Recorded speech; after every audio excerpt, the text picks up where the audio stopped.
Good morning, everyone. For teleSUR, I'm Cody Weddle in Caracas, Venezuela. We begin with what is breaking news this morning. Islamist militants have taken some 170 people hostage in Mali. Now, these images that we're going to see right here on the screen, they're images taken outside of the Radisson Hotel in Bamako. That's the capital of Mali, where the hostage situation is taking place. For the information we have right now is that this situation is still ongoing in this very moment. What we know right now is that shooting has been heard coming from inside that hotel there. It appears that we're seeing like some news reports, local news reports there. Analysts believe the place has been targeted by those terrorists due to the large amount of foreigners who work there. Now, this, of course, is a developing story. We will continue to follow it. Stay with our website for the latest information.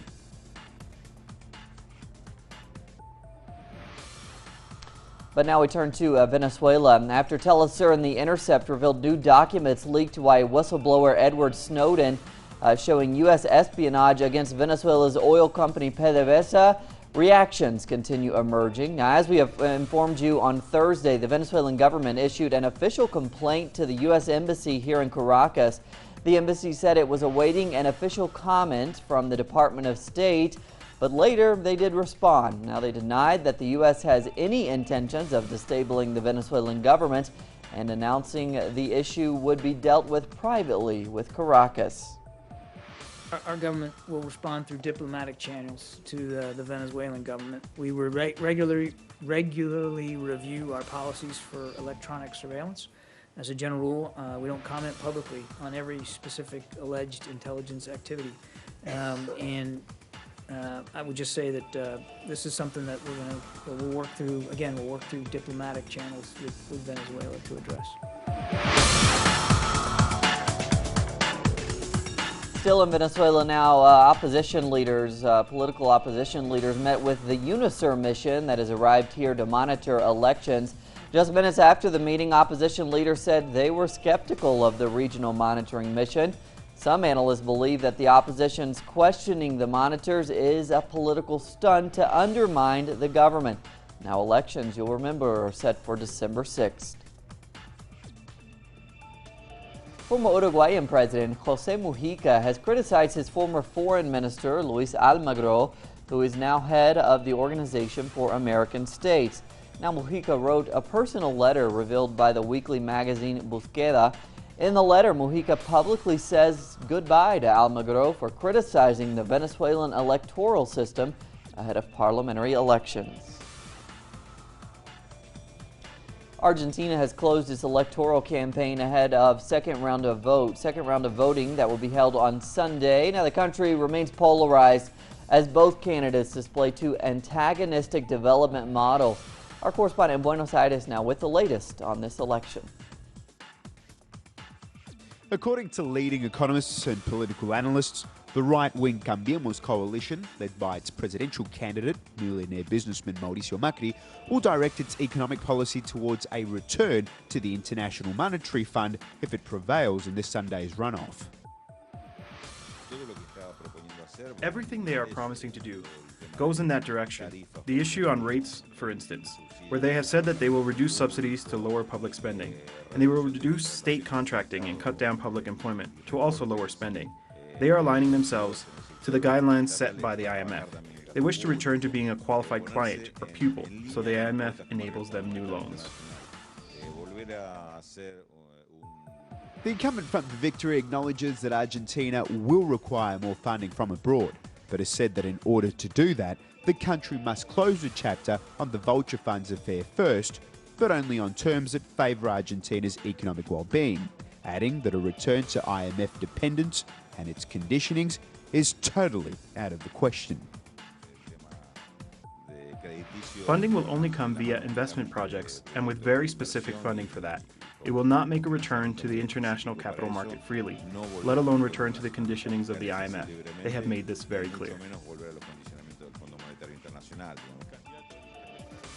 Daniel Scioli wants to carry out a policy with different value-added taxes.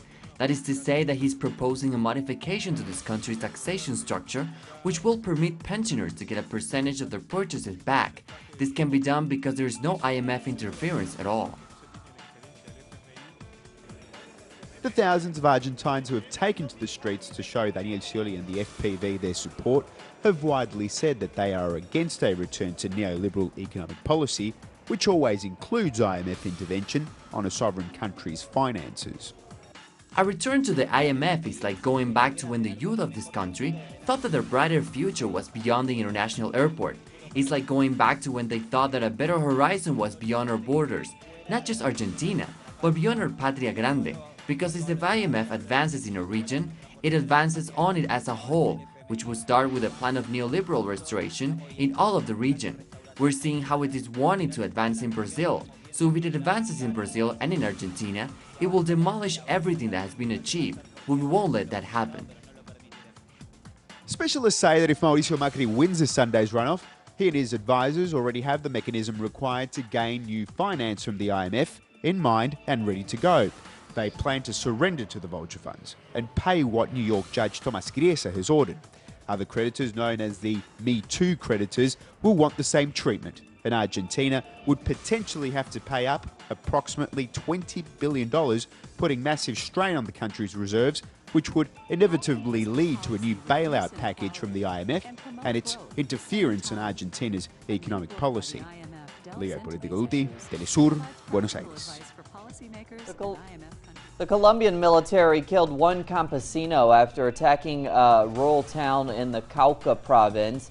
Now the clash has left another 3 campesinos severely wounded there. The army said the area was used for illegal crops.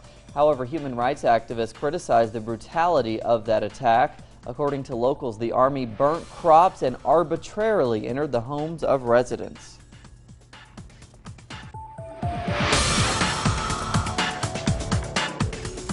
The Canadian city of Quebec has taken a bold measure which could spark anger in Canada's Muslim community. The local government there has gathered 75,000 signatures to request the central government not to send Syrian refugees to the province. Syrian refugees that have arrived to Quebec are being held in military sites. The Canadian Muslim community fears this type of action could fuel radicalism. And on a similar note, now the U.S. Congress voted yesterday to approve a new set of measures which will also make the arrival of Syrian refugees very difficult. The new bill would implement harsher security screenings targeting Syrian nationals. The bill will now go to the Senate, but President Barack Obama has announced he will veto it.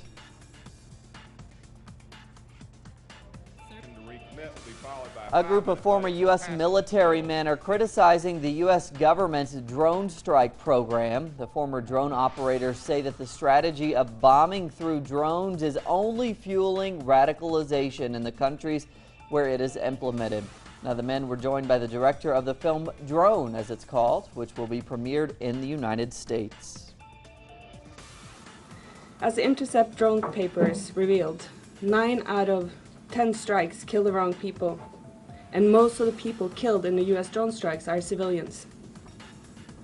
On the ground, the drone is seen as the most cowardly way to wage war. It's creating a lot of anger, a lot of hatred, and feelings of revenge. The failures of the U.S. drone program is fueling terrorism. Like the head of intelligence for JSOC recently said, the U.S. drone program is creating more militants than it kills. The ASEAN summit has kicked off in Malaysia. Now, the bloc of 10 nations will discuss regional issues and the economy. However, the most pressing issue that will likely dominate the agenda there will be the South China Sea dispute. The countries have vowed to come up with a code of conduct to avoid escalations while the territorial disputes are settled.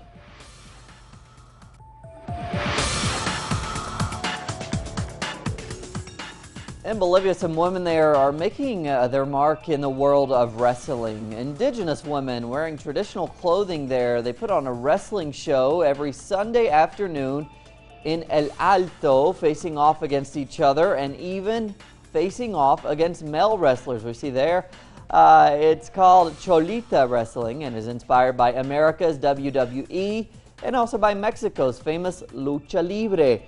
Every Sunday night, hundreds of people line up to witness Cholitas tackle, dodge, slap, choke, jump, and whatever else they can do to their opponents there, with also a mix of humor and passion for the sport. I guess it's a sport.